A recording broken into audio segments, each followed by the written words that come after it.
Stop that. Stop that. Stop that. I hear him chat to the noise. Move too quick, can't stop for the talking. I hear him chat with the walking. Just too sharp with the prize. White girls let it tell me I'm awesome. Yeah, hot like fire on the pan. If you wanna touch my please use caution. Cold like 0 degrees. I'm out the cage, gotta let out the beast. Revolutionary, gotta let out the streets. Locked in a cage, I'ma let out the sheets. We came for one man, forget my peace. We take the west side, take on the east. I'ma put him in the cage, never let out the. I hear him chat to the noise. Move too quick, can't stop for the talking. I hear him chat with the boys. Not so tough, but mans keep walking. Yeah, just too sharp with the prize. White girls, let it tell me I'm awesome. Yeah, hot like fire on the pan. If you wanna touch my please use caution. Stop that. Stop that. Stop that. We are 1 week away from our live show in Vegas, and we are about to inundate Las Vegas with Meadowlark media members. I should probably warn the audience that the release schedule next week is going to be a little bit different than what you're used to. If you're used to your pods in the morning, we are not getting up at 5 o'clock in the morning Vegas time to churn out the normal stuff that we churn out. I have hair and makeup at 5 a.m. I literally do. This doesn't seem fair. Yeah, and I'm not waking up at 5 a.m. I'll be at the tables till 5 a.m. and stroll in. Understood. So I'm just telling the audience before they get mad that the schedule is going to be different than it usually is. I'm assuming that Stugotz is headed out this weekend. I'm assuming that more than half of our company will be there by the weekend. Amin El Hassan is in today, and I want to get him agitated a little bit off the top because his energy level hasn't been very strong in the morning, at the start of the morning. And the way I'm going to get him agitated is the following. Magic Johnson has praised the NBA's 65-game eligibility rule by writing, "Fans were upset after spending money to see their favorite players not play, so my friend Adam Silver had to take action and implement the new rule, good for the league and local TV partners, sponsors, the NBA, and the fans." Directly contradicts, what it is that you said yesterday when you were made insane by the idea that they've made this rule that makes players rush back from injury so they could play 65 games and get some of the incentives in their contracts. Mike blinked first. I think didn't help his energy level. No, not at all. Didn't really work not in at terms all, of agitating him the way I wanted. I think he wants to talk about the when you put a team signal down. Yeah. That's what him and Mike they have a little beef with that right now. That's, I think, a much more pressing local issue for sure than Magic Johnson and his gobbledygook tweets. No, I want to talk to Mike because, Mike, I want to understand what is it that makes you so infuriated when you see someone put you upside down? Well, because I saw your reaction to me giving you the finger, and at first you were like, what is this all about? I don't like it when people give me the finger. No, and that's exactly what an upside-down hand gesture is. That wasn't my If reaction. you don't have a hand gesture and you want to wade into the topic of putting hand gestures upside down, you need to see yourself out of that conversation because you don't know what it feels like. You don't. You've never been on the receiving end of an upside-down hand gesture because you don't have one. But you've been on the receiving end of a middle finger, and you don't like the way that feels. Let me tell you something, brother. It's the exact same feeling. I didn't feel any such way about him giving me the finger. How convenient. I was just playing staring contest. That's what I thought we were doing, and I won because he blinked several times. This person writes in, and this is always fun, players need to take better care of themselves and their bodies. Oh. Players need to stay in condition all year round. Is that guy? What are you looking for? Can you pass me one of those cue cards that you have right there? What are you looking? It's not a cue card. I don't have any cue What cards. is that? What do you Here. call it? It's Index it's card? an index card. Well, pardon it's me. Semantics. Yeah, It is? Thank you. It's super It's semantic. not really semantics. Cue cards are giving you lines to say. Well, guess what I'm about to write down? I'm Lines to say, like, stay in shape, good conditioning, don't get hurt. Got All it. right. Got it.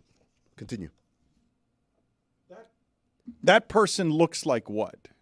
This person who is claiming, the person who is writing that, is there any chance that this person is ever in better shape than any Never. NBA player? Never. Any NBA player, a Never. single NBA player. NBA player? Is there any chance they're better shape than anyone in this studio right now? I know the bar. I know how low I'm setting this bar. Come on, that's not fair to our audience. There are fit people. They're just not NBA Not fit that guy. people in our audience. They Not might that be guy. very vascular, taking a lot of steroids potentially. No. No, you don't think so? I don't think someone who says this is anywhere near any sort of shape. I feel like or that person vascularity. is bald with a beard, but jacked because they think that they can stay in better shape than an NBA player. Like the Seahawks coach. Like Clint Hurt. Sure. Usually it's like someone that looks like Boog Shambi, someone that's never done leg day, but their calves are enormous. No, I got a guy with thick Coke bottle rim glasses. I've got those athletic shorts that we wore in high school in the 90s. Those like Champion cotton that were terrible. They just soaked in sweat. And a T-shirt that doesn't quite fit, so there's a little bit of undergut poking in. But why does it matter? That is a valid criticism in some instances, no matter the type of shape that you're in. No, that's not valid. Players need to take better care of themselves and their bodies. Players need to stay in condition all year round. That's not valid criticism of NBA players. That's total bullshit. Like, that's not. You don't understand what kind of shape these human beings are in. Like, what do you think? So off-season go crazy? You think these people just show up and play in basketball games and they're not like spending all of their time meticulously taking you've been care on the of road. You've been on the road with some players. Are there players that don't take their body conditioning seriously and don't work out throughout the off season? That don't work out? No, there are no players that don't work out. There are players that, to use the term, work hard, play hard for sure, but don't just show up and play basketball and go home. Not since like 2004, probably. Like I just can't. I think the science has gotten a lot better in the last 25 years. But when John Amici was playing, I've seen that man at that size run at 9.0 on a treadmill for 50 minutes and get off and not be like breathing particularly hard. At that size, he was probably close to 300 pounds. Like I don't think that when people are watching basketball, and I mean you're around it all the time, so you could speak to this expertise, that people understand the amount of body mechanics who surround these guys to aid them with the repair and just to improve their bodies all the time. Because how the hell could they do any of what you're watching unless they were in like unbelievable shape? And especially by the fourth quarter when you're just exhausted and there's the human limit. Like none of these guys play 48 minutes because of how hard it is. The human body can't do that repeatedly. To be clear, I'm not doing the thing where it's like where you criticize an NBA player and then they say, oh, what have you done? Can you do it? Oh, you can't do it? Then shut up.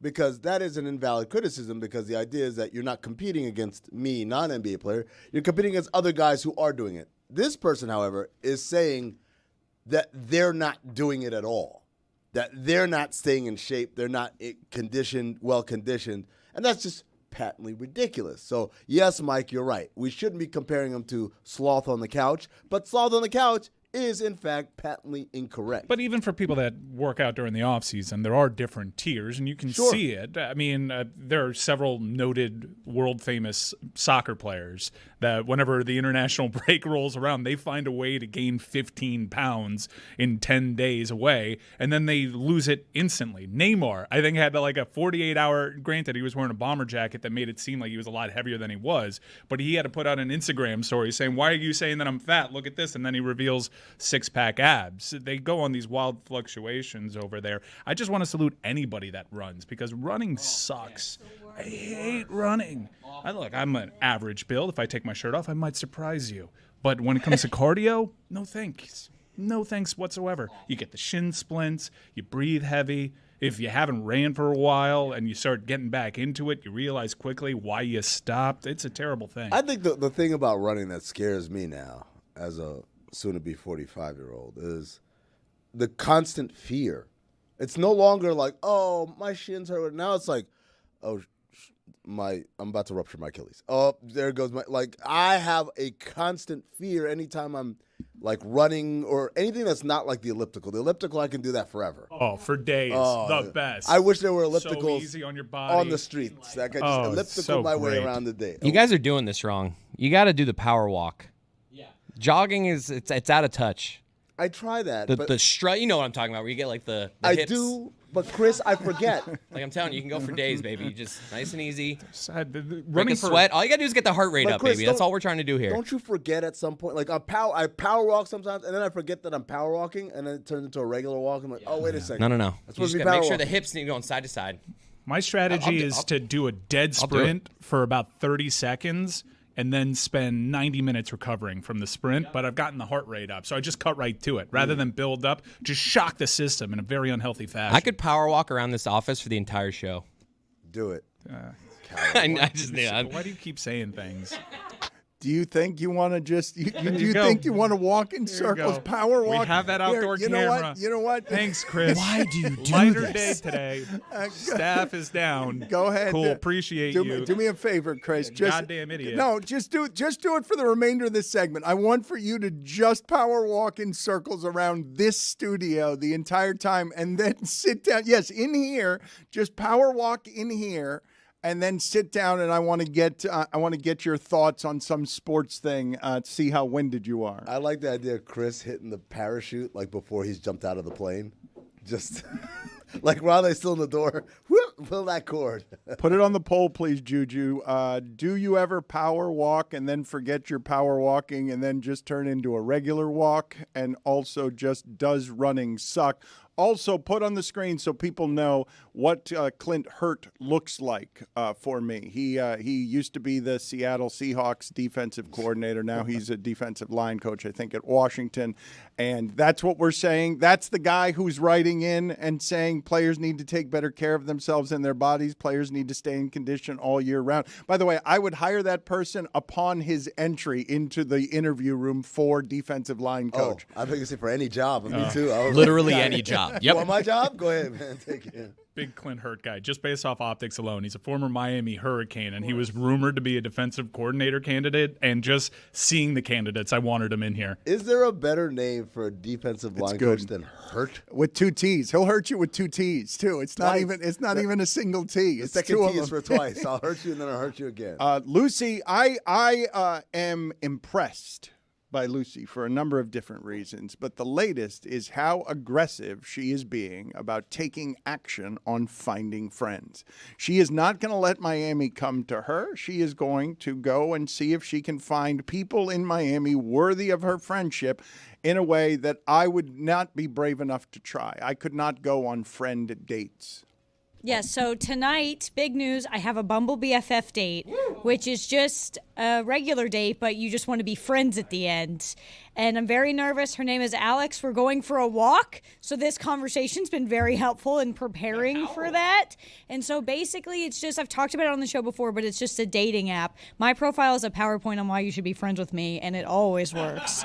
Can we see it? Can we see it? Sure. It needs to be updated. Would love a full PowerPoint presentation. I'll have to export we'll send it that to from video. Google Drive, but yeah, so I'm going on a friend date tonight. I'm excited. I'm a little nervous because if you go on a regular date and it doesn't work out, you're like, well, the spark wasn't there or whatever. If you go on a friend date and it doesn't work out, you're like, you don't want to be my friend?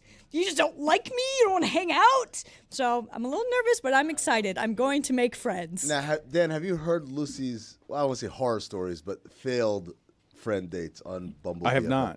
Yeah, no, we've heard about some of those. I just really commend Lucy. It's hard. She doesn't really have any Miami contacts. What she's doing over the weekends and foster caring a dog for a day seems utterly heartbreaking and kind of masochistic because I can't. Sorry, kind of what? Masochistic? Is that how you say it? You said it right the second time. I'm sorry. I had a little bit of spit in my mouth. Apologies. Amin's always there for you. Gets right in. No, he's been where- very helpful this segment, especially that time when he was writing. So I'm very unsettled with you doing the U upside down, so please, seriously, stop. Yet she takes care of these dogs that are in shelters, and she spends a whole day with them, and then He's slowing down, by the way, behind Yeah, us. that's He's slowing what I'm down. talking about. He's 3 minutes in, and he's already slowing down, and he says he's getting dizzy. And then by the end of her day, she goes back to the shelter and returns the dog. The dog, doing dog things, doesn't want to leave her custody, doesn't want to leave cars at all. And she has to wheel this dog back into the shelter. And she ends up crying because how could you not? And she's got to keep doing this every weekend because she says it's super rewarding.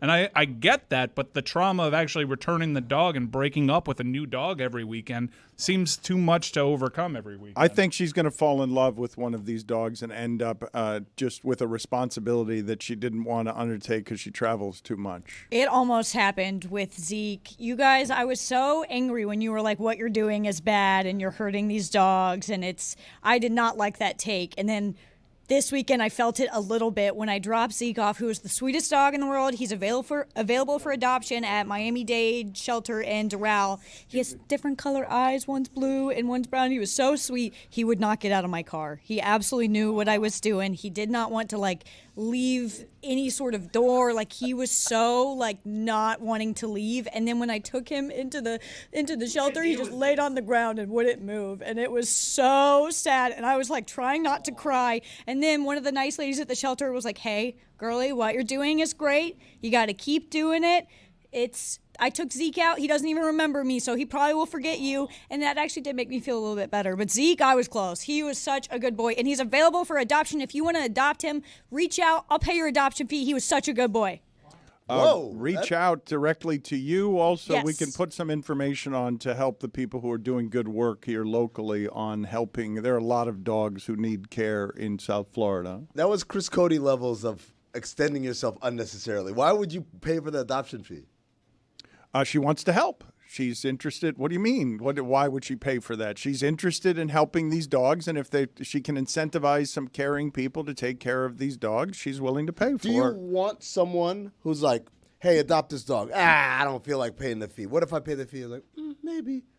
That's not the level of commitment I think you want from someone to adopt a dog. You want someone who's like, hell yeah, I want this dog. How much is it going to cost? Do you take cash or credit card? That's not the situation that we're in, though. There's a problem with demand. The supply is plenty strong. You see what I'm saying, though? If you're unwilling to pay the fee, does that I sound do. like someone who's going to be committed to Well, upkeep but and are maintenance? you saying that poor people or people who are struggling with money don't have commitment to animals? Because I don't think that No, that's true. I feel like often it's the opposite. I'm saying that if you can't afford to adopt it, how can you afford to upkeep and maintain it? Maybe you love so much that you're willing to make the sacrifices because you found a dog. This dog, I fell in love with her dog just seeing its face. And now she's saying it's also sweet, that it's a sweet animal that didn't want to leave. I don't know how someone can just do that every weekend. The pain in bringing that dog back. I would fall in love with a dog that's sweet with me. And I spend 2 hours with a dog. I want to adopt every dog that doesn't have a home. Chris Cody, you're slowing down a good amount. You are slowing down. Lucy, I want to ask you more questions though about the dating friendship app.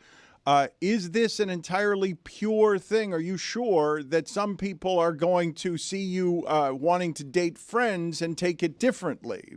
They might not think that you want to be friends because this is a dating app. It's not a friendship app, correct? So it's technically on Bumble, which is a dating app, but Bumble has different sectors. They have Bumble for dating. They have Bumble BFF, which is specifically for friends. And then they also have Bumble networking. I don't know who's networking on Bumble, but that's not the point. But Bumble Friends, it's pretty clear, you'll see on other people's profiles, they're like, hey, I'm looking for friends who are like this. I think it's pretty wholesome. I've only had one time where I've gone on a friend date and the intentions were off, and it wasn't oh, she wanted to date me. She wanted me to join her multi-level marketing scheme, and so that was kind of tough. She was really pushing this vegan hair care brand, and I did not sign up. I was pretty desperate for friends, though, so I was very proud of myself for not investing in this brand. But that's the only time that's ever happened. For the most part, I found that people on this app are pretty pure. All right, we're gonna go to Wow. her PowerPoint in a second. But Chris, would you introduce this since you've quit after 8 minutes on the power walking? Can you introduce? It's better than running though.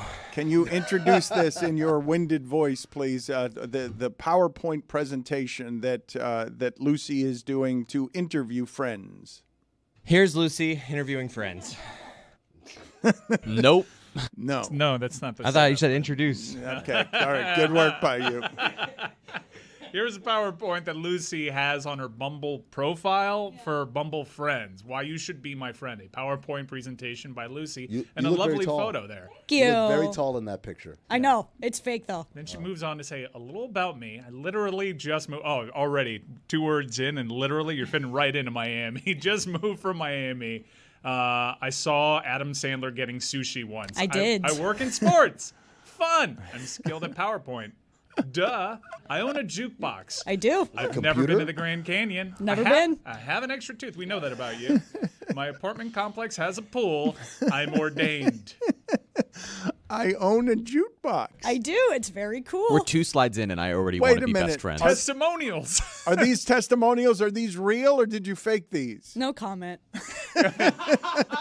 ChatGPT says Lucy is the best friend I've ever had. She offered me her kidney. I didn't even need it. Couldn't recommend enough. 10 out of 10. One of my friends. 5 stars. Every Uber driver I've ever had. Lucy is so fun. Apologies for the fire alarm. Lucy is so fun and funny. She didn't even pay me to say this. And let's just say she did pay me to say this. She paid well.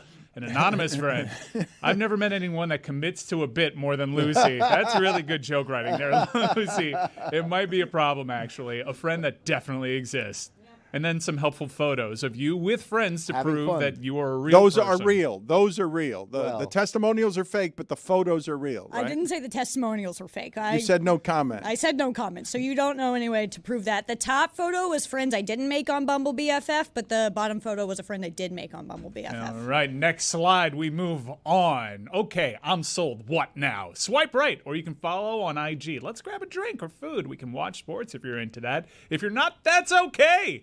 I'm reading this. It sounds just like you. We can do other stuff like go to concerts or do some wholesome shit like go to the movies or do something crafty. The possibilities are endless. Genuinely want to be best friends. And that is my friend Shannon that I met on Bumble BFF, who's awesome. And that's Gabe from Good Luck Charlie, a Disney Channel show. Wow. You that did not deserve that level of wow. You are getting what kind of activity with this net you've cast? Because it's a good net that you've cast here. I'll just say, anytime I swipe on someone, they always swipe me back. It's pretty good because people see my sense of humor, and I gotta say, the profiles on Bumble BFF, they're not as engaging as mine. So people are like, "Whoa, she's different. She's funny." Those testimonials, man, she's a great friend. So usually when I swipe on someone, they swipe back.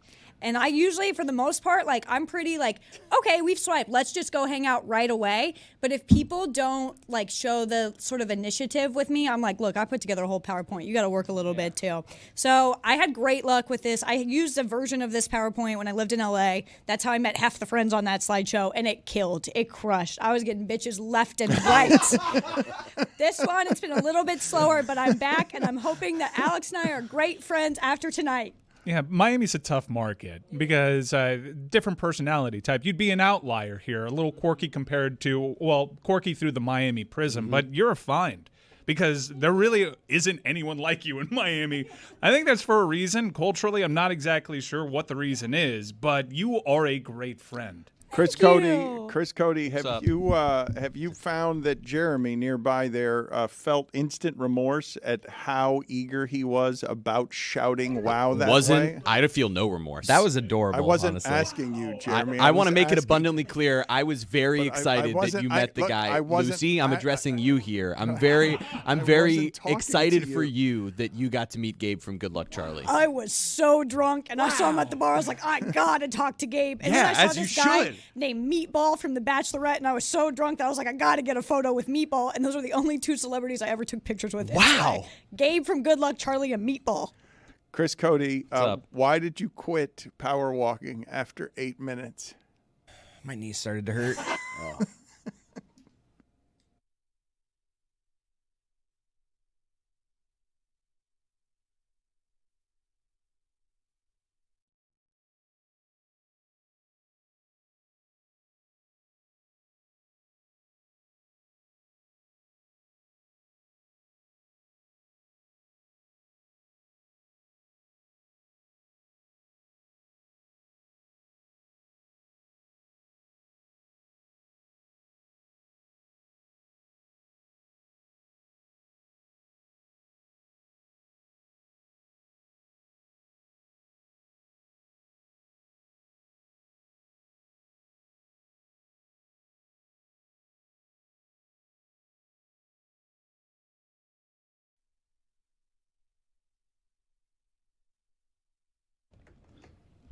nobody, and I mean nobody, beats the Miami Heat 8 straight times. Amin was at the game last night. Jeremy was at the game last night. There were betting odds being set on Jimmy Butler, the favored team to land Jimmy Butler in a trade, and the favorite, Amin, is the New York Knicks. What kind of disreputable gambling house would put something like that on their books? Jimmy Butler is someone that Kendrick Perkins is saying needs to get out of here because his window is closing. That felt like a plea from noted former Celtic Kendrick Perkins. And I do wonder, as I watch the Miami Heat produce those 7 straight losses in a way that's confusing to me, and that Bam Adebayo's mid-range jumper is confusing to me. Like, he came out of the box. You stopped calling him Idris. Mm-hmm. You started calling him Bam. And I do believe, because we've said it around here enough, that Bam is essentially what he's going to be. He's not going to be a whole lot better than whatever this is. This is his prime. They are using up his prime. And I don't think you're going to get the leap that you need here, which is him being better than Jimmy. Him being your more important player than Jimmy. Him being the one that you trust more than Jimmy. Like the team, if Jimmy's going to be in a position where they're going to put this kind of mileage on him, and obviously he's still great, but he's no longer in his prime, and they've beaten him up over the last few years. The only way that in-house they can fix what would be the providing of the next step is for someone to overtake what Jimmy already is, correct? And that's not probably going to happen ever with Bam. Well, I think a couple of things. First of all, Bam does do those things, maybe not on the offensive end, but defensively for sure. He does something that is irreplaceable on their roster. But they've been bad defensively over this stretch. They've been worse, yes, but they would be infinitesimally worse if he were not there. So infinitely worse. Yes, infinitesimally smaller. You're yes, right. They'd be. You're right. No, he's sorry. right. I'm sorry. I should be purged, my I'm dear sorry. brother Numsi. Well, you misspoke. I didn't even misspoke. It's a shame. It wasn't even a misspeak. It was weird. It was like I used the wrong word because I didn't quite know what it meant. Mm-hmm. You know, well, perhaps don't stop the show in its tracks. Well, I'm not stopping the show. It's live programming. We're moving. I know. It's just live programming. I know. Maybe you should just keep it moving. I'm just acknowledging my good friend Dan Le Batard, who has a way with words, was very, very gracious in helping me there. Infinitely worse if Bam Adebayo were not there. I digress, however, because offensively, I think what a lot of people are saying, well, his efficiency is down. But what's happening is the thing that we've been begging for years, which is play with force, play with aggression. And for me, that's the leap we were looking for. I wasn't looking for him to all of a sudden start hitting fadeaways everywhere. Just look for him to want to look like, I'm trying to score tonight. Can you give me some examples? He's pulled that, though, in the playoffs where he's just putting up, putting shots up, kind of just let me get on the stat sheet to show I'm aggressive. Right. Without actually being aggressive. Kind of like Duncan Robinson pulled that move, too, in postseasons past where he'll just fire away from the outside just so you can't hold that against him. I would say the thing with Bam that's been interesting over this stretch where they've been struggling is that he made such an adjustment at the start of the year where that mid-range jumper, like you mentioned, was so efficient and so good. And then I think it was against Brooklyn where they started double-teaming him at the top of the key.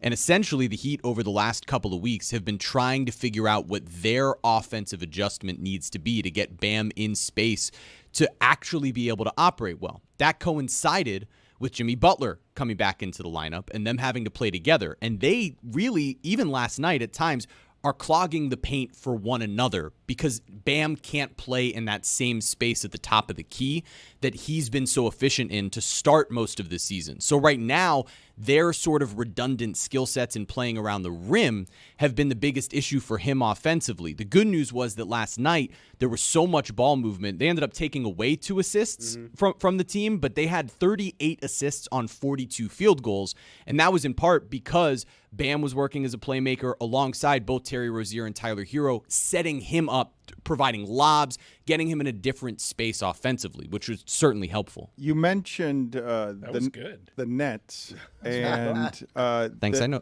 the Heat a little. I've got a stat from Legion Hoops that I was surprised by. Maybe you guys aren't, because Bradley Beal has missed so many games that I was surprised to learn that the Suns' big three has already played more games together than Kevin Durant's Nets' big three of James Harden and Kyrie crazy. Irving. I couldn't believe that. That's a shocking because stat. because Bradley Beal hasn't played. If you would have asked me, I would have said Bradley Beal's played 11 games this season. If that. Let me ask you this question, Amin, because you mentioned Bam, and I'm curious how often in your career you've requested this thing from a player, which you're doing what all of us are doing. Bam, look at you physically. You're stronger than everyone out there. Your skill set is something that you shouldn't be stopped going to the rim. You should be getting maybe not Joel Embiid type free throws, but there's not a way to necessarily stop your strength. How often have you seen that in a player, requested some more aggressiveness from a player you believe to be physically stronger than others at the rim, and you don't get what you want? That player forever becomes somebody who doesn't execute what you think is his strength, which is his strength. I don't know. It's not physical for me. I think he's a good player who, in order to make the leap to being a great player, that comes with the burden of aggression even on nights when I don't have it. And real aggression, not like Mike said, the bailout aggression. Like, oh, yeah, I took 20 Faux shots. aggression. What do you want me to do? Like, Faux no, aggression. I need you to try and turn the corner. I need you to try to get to the front room. I need you to influence the defense into reacting in a certain way that then either allows you to score or allows someone else to be wide open, as we saw last night. Now, when you talk about that, not necessarily due to the physical, but due to I need you to be more than just a guy out there. It's happened quite a lot. I think Ben Simmons is a guy I've said that about. I think Ricky Rubio is a guy I've said that about.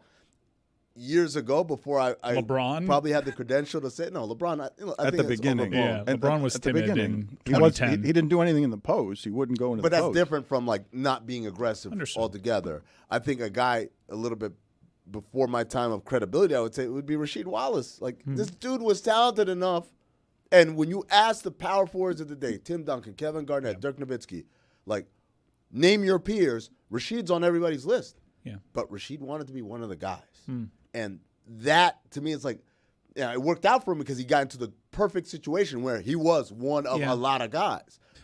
Isn't it a little different because Rasheed played on teams where even though he was outstanding, he was still a role player within the unit, and I think Bam kind of occupies that space, whereas Jason Tatum has this in him a little bit where he goes missing during key stretches, and then he'll explode other games. But he's the guy, he's the alpha, and it's a huge problem if he goes missing. Where Bam, you could argue he's playing within his role.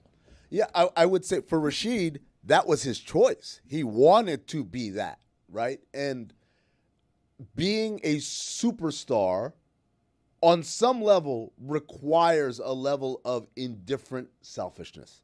You need it. You have to kind of be a little bit of a jerk in that regard. And if you're too nice and you're too like, I just want to play basketball the right way, you end up like Rasheed Wallace. All the talent to be the best power forward in the league, but I just want to do the right way and play the right way and fit in with the guys. And so he becomes a super role player in essence. I think the same thing we're talking about Bam Adebayo. It was like, in order for the Heat to really take that next step, we all say the same thing. This dude needs to develop that F you, it's my team, get on my back.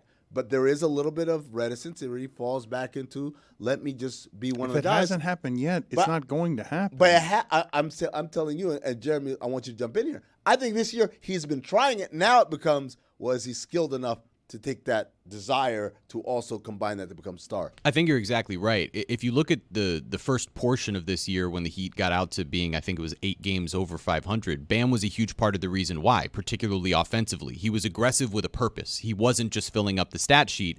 And it was once teams made that adjustment defensively that he's now in the process of figuring out what his adjustment is coming back. But when you add Jimmy Butler back to the lineup, a guy who is sort of the alpha dog, who now at this point in the season is ready to take over and actually have a higher usage rate, the Heat are 9-3 when Jimmy has a 25% usage rate or higher. Like, he still is that guy.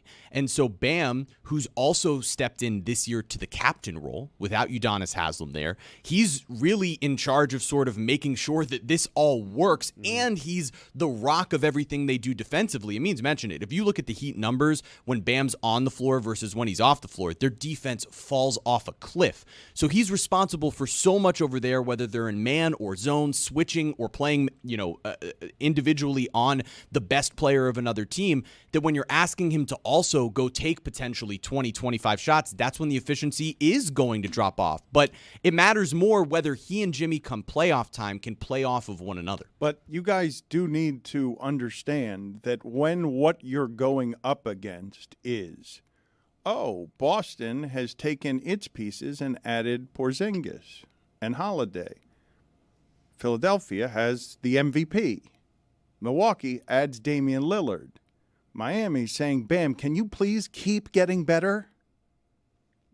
Do we have to add the Knicks to that list of teams? Yes. I think they're there. But the Knicks make Indiana might be there too. the Knicks made moves that aren't Josh Richardson. So did the Pacers. The Knicks made moves. You can't just keep asking Bam to keep getting better. He's at his ceiling in his prime. Like, how much better is he going to get? Because not just the top tier added veteran pieces that are finished products that will make them better in Porzingis and Drew Holiday and Dame Lillard, even though he seems to be on the decline slightly. The mid-table teams like the Knicks and Pacers add from Toronto, OG, and Siakam, and you're out there trying to save your season with Terry Rozier. Like, you're not even failing on the top whales at this point. The mid-tier talents that can help you are not as good. This sounds exactly like 12 months ago. Yep. This exact conversation we had 12 months ago. This was taped 12 months ago. We are rerunning this segment. We're already at the Super Bowl in Las Vegas. This is an actual segment from 12 months ago, in the middle, right before the first round of the playoffs. But my point stands on this. Just want to say the Jets are going to the Super Bowl with Aaron Rodgers. Yeah. The Heat in this condition isn't the team that you want to be playing in the playoffs, correct? They're going to have to do something, and it's going to have to be more than Rozier.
I had mentioned earlier this week, what are you laughing about? I just looked up Dave Canales. There's a line in here that's just absolutely tremendous. But please, continue. Oh, thank you. Thank you. I appreciate that you don't get in the way of the show at all, because you looked up that the new coach for the Carolina Panthers has, in a book with his wife about marriage, admitted to both alcohol and porn addiction. And so evidently Amin was looking that up during the break and being delighted by that. But what I was mentioning Neither is a laughing matter. before Amin interrupted me is that earlier this week I mentioned that the most affordable ticket at the Super Bowl, end zone, upper deck, is more than $8,000 right now. On the other side of the spectrum, we mentioned the Portland game last night. Damian Lillard went back to Portland, and Chris Cody came in today thinking that that was the most important thing about that game was that it was Doc Rivers' second game as Bucks coach. He had missed he had missed entirely that Damian Lillard was making his emotional return and gave a bunch of quotes saying that he'd like to go back to Portland maybe one day because of his relationship with the city. But the moment that Damian Lillard left Portland, they became so bad, really bad. The upcoming Pistons game against Portland in Portland is now going for $3. The most affordable ticket is $3. And dropping. You could get what was $4. That's right. It is dropping because I came in and it was $4, and then Mike Ryan looked it up and he's like, I can get it for $3. Oh, I looked it up on Game Time. It allows me the opportunity to welcome back Game Time as a sponsor and a partner because I was super psyched that Game Time came aboard because I use Game Time exclusively. I've used all the other ones, and what sets Game Time apart is the all-in pricing. I don't get hit with all those extra fees. I hate those. Hate the extra fees. Oh you know God. me. I mean, I go to a bunch of concerts. I go to a bunch of festivals. I go to a bunch of games. I go to wrestling events.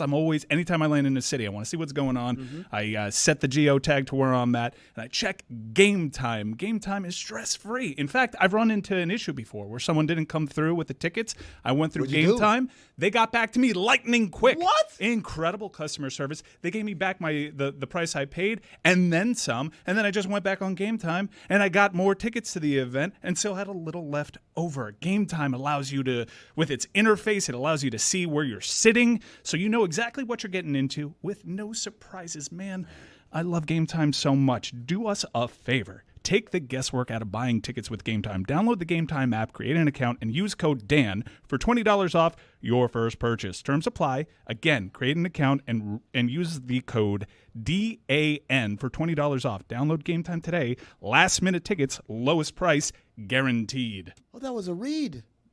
He was reading an ad there? That wasn't just him organically, naturally endorsing something because he believes in it? I do believe in Game Time. I swear. I was interactive because I've used the Game Time app as well, and many of the things that Mike just described, I've experienced as well. Yeah, everybody knows. It's the best in the biz because of the flash deals, and there's no nonsense. I came in today and said the affordable ticket is $4, and Mike went on Game Time and found it for $3. And you were like, surely there are fees. I'm like, no That's fees. the price. That's the price. Yeah, and you know what else you should get there? Florida Panthers tickets. Because, Dan, in hearing all the issues with the Miami Heat, and as you know, Blue Blood Miami Hurricanes men's basketball program, down here, you afford that to a Blue Blood. Every now and then, they got to rebuild. More blood. Last year was pretty unprecedented, and it was so crazy that we didn't have the chance to really enjoy how unprecedented it was for this market to have an Elite Eight women's basketball team, a Final Four men's basketball team, an Eastern Conference champion NBA team in the NBA Finals, an Eastern Conference champion NHL team in the Stanley Cup Final. I gained 35 pounds in the span of 3.5 months because every day I was at an arena, thanks to Game Time, chugging beers. But now you would surprise us if we saw you with your shirt off. I would. Thanks to Ozempic. That's a different plug for a different day. No, we're not doing that. We are not doing that at all. No Ozempic ads, please. So here's what I want to get at. You all need to throw your support behind the only team out of that crop that appears to be going anywhere, and it's the Florida Panthers. And this team has been around for a while. The key nucleus has been there. Ekblad, I think, it might still be under 30, even though he's been here for 15 years. Chris Cody, have you gotten caught up in the sway? Because you're still more interested in talking Heat than you are Panthers. And last year, you were a Broward guy. You went full Broward on us. You were immersed in those Panther games. It doesn't feel like you're in the same place. I'm saving it. And the playoffs took a lot out of me. It was quite a run they went on, but I'm still there, still a season ticket holder. I'm gearing up. I think one of the things that, because you remember 96 and the Panthers took over this market in a way that they didn't this last run, because I think our attentions were split.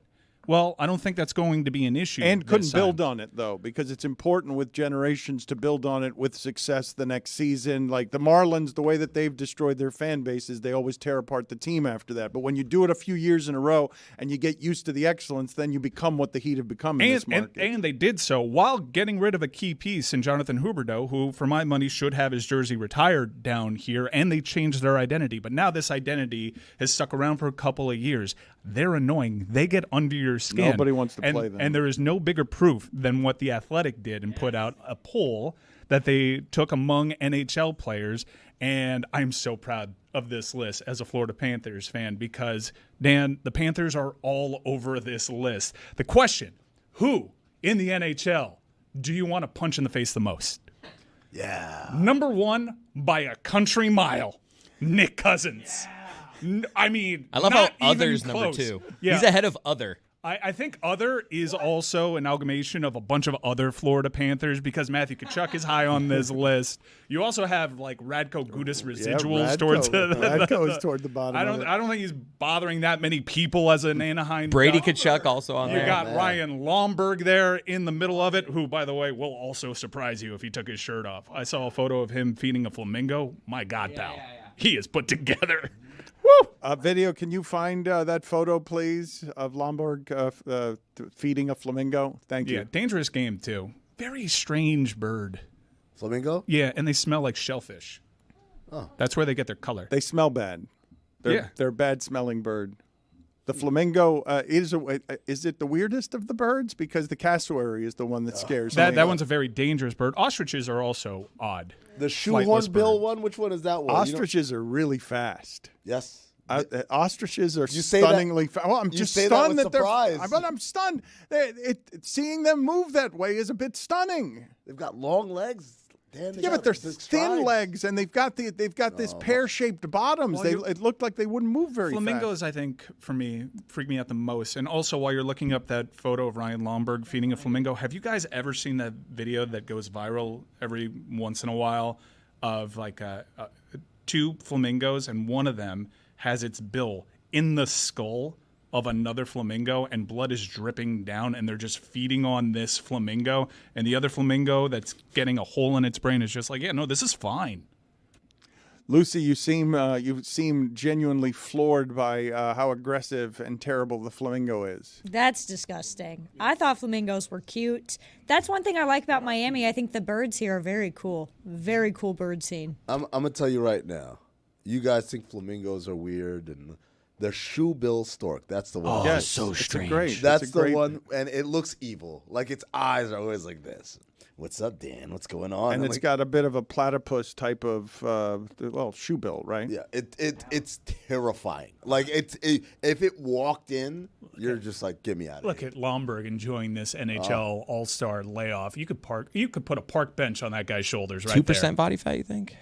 There's a lot of blue herons on UCF's campus. I think that's what they are. They're blue herons. They're really large. They're very tall. And there was one time that I was walking across campus, texting, not looking where I was going when I was in college, and I bumped into somebody and dropped my phone and looked up and apologized, and it was one of these birds.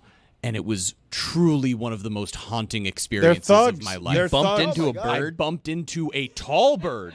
And I apologized, as I would, but it was horrifying. Oh, my God, what is this? That is what Mike was describing. That is the skull of a flamingo being dented by another flamingo. Are they having sex or are they fighting? They're feeding a baby flamingo, the flamingo in the middle's blood, as it's running down, cascading down the skull and bill, while the other flamingo up top is the one doing the drilling. Chris Cody, I don't think that you can be muscular and 2% body fat. I don't think there is such a thing. I don't really know body fat that well. It sounded disagree. right. I think you know it very well. I feel like you do know body fat pretty well. That's not nice. Thank you, Jeremy. Even after that walk?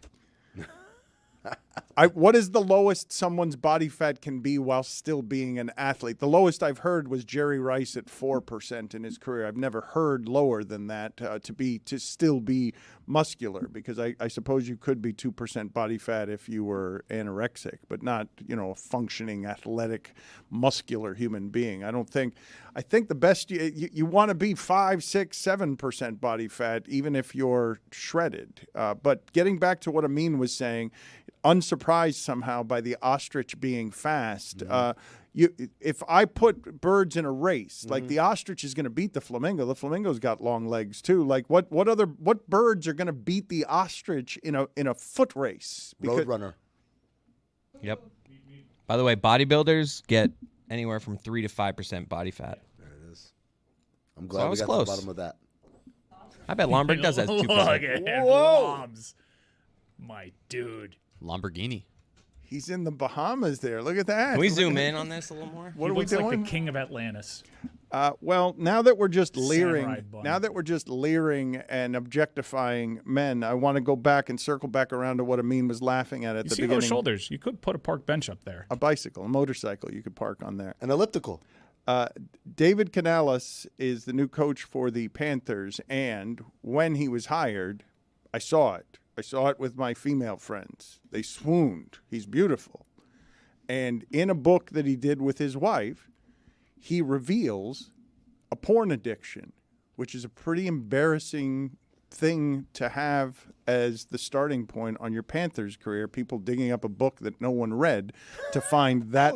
No, but no one read the book. We had trouble finding it. We had trouble finding excerpts because no one read that book. It only exists to produce this shame for the new coach of the Panthers. Yeah, let's make it clear. The embarrassing thing is not the porn addiction. The embarrassing thing is the lack of sales on the book. That nobody read this book. Right. And that now everyone's clamoring to read it because he's the head coach of a team. What were you laughing at? I was laughing at the excerpt saying that he's no longer addicted to porn, which doesn't say he doesn't watch porn. He's just no longer addicted to Wow, it. you ruined the beginning and the end of the segment.